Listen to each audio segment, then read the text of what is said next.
ತಾಲೂಕಿನ ನಿಡಗಲ್ಲು ಹೋಬಳಿಯ ಸಿಕೆಪುರ ಗ್ರಾಮದ ಹನುಮಂತ ದೇವರ ಕೆರೆಯು ಕಳೆದ 18 ವರ್ಷಗಳಲ್ಲಿ ಎರಡನೆಯ ಬಾರಿ ಕೋಡಿ ಹರಿಯುತ್ತಿದ್ದು, ಶಾಸಕರಾದ ವೆಂಕಟರಮಣಪ್ಪ ಹಾಗೂ ಸಿಎನ್ ಆನಂದರಾವ್ ಗಂಗಾ ಪೂಜೆ ಸಲ್ಲಿಸಿ ಬಾಗೀನ ಅರ್ಪಿಸಿದರು. ನಂತರ ಮಾತನಾಡಿದ ಅವರು, ಈ ಕೆರೆ ಕೋಡಿ ಬಿದ್ದು ಸುಮಾರು 18 ವರ್ಷಗಳಾಗಿದೆ.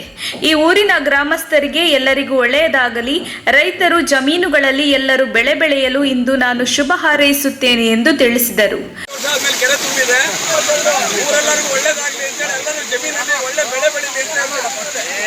ಶಾಸಕರಾದ ವೆಂಕಟರಮಣಪ್ಪನವರು ಮಾತನಾಡಿ, 2018ರಲ್ಲಿ ಕೆರೆ ಕೋಡಿ ಬಿದ್ದಿದ್ದು, ಆಗ ಬಂದು ನಾನು ಈ ಕೆರೆಗೆ ಬಾಗೀನ ಅರ್ಪಿಸಿದ್ದೆ. ಇಂದು ಈ ಕೆರೆ ಕೋಡಿ ಬಿದ್ದಿರುವುದರಿಂದ ನನಗೆ ಸಂತೋಷವಾಗಿದೆ. ಸಿಕೆಪುರ ಕೆರೆ, ಬ್ಯಾಡನೂರು ಕೆರೆ ಇವೆಲ್ಲ ನೀರು ಸೇರಿ ಪಳವಳ್ಳಿ ಕೆರೆಗೆ ನೀರು ಹೋದರೆ ಆ ಕೆರೆ ಸಹ ಕೋಡಿ ಬೀಳುತ್ತದೆ.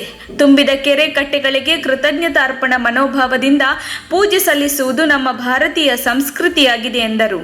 ಈ ಕಾರ್ಯಕ್ರಮದಲ್ಲಿ ಎಚ್.ವಿ. ವೆಂಕಟೇಶ್, ಬ್ಲಾಕ್ ಕಾಂಗ್ರೆಸ್ ಅಧ್ಯಕ್ಷರು ಶಂಕರ್ ರೆಡ್ಡಿ, ಗುತ್ತಿಗೆದಾರ ಯರ್ರಪ್ಪ, ಕೆಬಿ ಗೋಪಾಲರಾವ್, ಅಜಯ್, ನಾಗೇಶ್, ಬಿಂದು ಮಾಧವರಾವ್, ನಾಗರಾಜ್ ರಾವ್, ಗ್ರಾಮ ಪಂಚಾಯಿತಿ ಅಧ್ಯಕ್ಷರು ಲಕ್ಷ್ಮಮ್ಮ, ಈರಣ್ಣ, ಎಪಿಎಂಸಿ ಮಾಜಿ ಉಪಾಧ್ಯಕ್ಷರು ಶಿವಮೂರ್ತಿ, ಪಾಂಡುರಂಗಪ್ಪ, ಶಿವಣ್ಣ ದೇವರಹಟ್ಟಿ, ಊರಿನ ಗ್ರಾಮಸ್ಥರು ಹಾಗೂ ಅಕ್ಕಪಕ್ಕದ ಗ್ರಾಮಸ್ಥರು ಭಾಗವಹಿಸಿದ್ರು.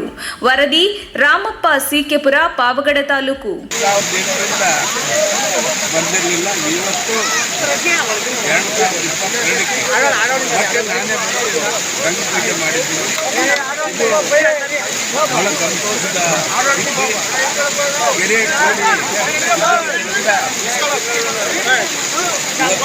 ಬ್ಯಾಡ್ನೂರು ಕೆರೆ ಅದು ತುಂಬಿದೆ. ಪಳವಳ್ಳಿ ಕೆರೆ ಇವತ್ತು ಕ್ಯಾರೆಟ್ ಕೋಡಿ ಬೀಳಿಸಿದ್ದೀರಲ್ಲ ಹೋದರೆ ರೈತರು ಸಂತೃಪ್ತಿಯಿಂದ ಇದ್ದಾರೆ. ಮಳೆ ಬಂದು ಎಲ್ಲರಿಗೂ ಒಳ್ಳೆಯದಾಗಲಿ ಅಂತ ಪ್ರಾರ್ಥನೆ.